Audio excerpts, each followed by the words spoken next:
పస్కా Narsaiah Armoor ex-MPP Macharla village మాది.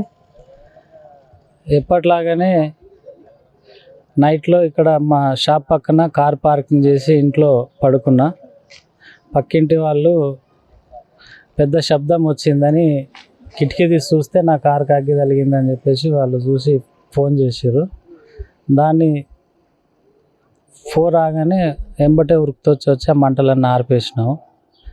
సిఐకి కూడా మేము సమాచారం ఇవ్వడం జరిగింది.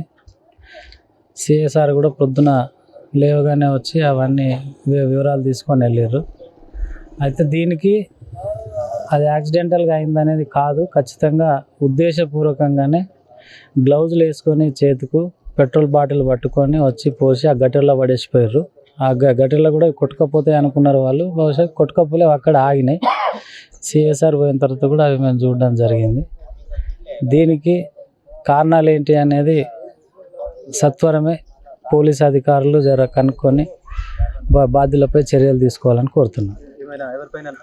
అనుమానాలు అని అంటే దీంట్లో ఇప్పుడు మాకు మాదిగా కులంలో ఉన్నటువంటి తగాదాలు ఉన్నాయి. పొలిటికల్గా ఇప్పుడు యునానిమస్ కాకుండా మేము వార్డు మెంబర్ల కోసం ఫైట్ చేసి పోటీలో ఉన్న పరిస్థితి ఉంది. ఇవన్నీ కూడా దీంట్లో ఏదనేది ఇప్పుడు మనకు తేలాల్సిన అవసరం ఉంది. ఇప్పటికిప్పుడైతే ఏం చెప్పలేకపోతున్నదా ఇది అనేది రెండిట్లో ఏదో ఉండాలి.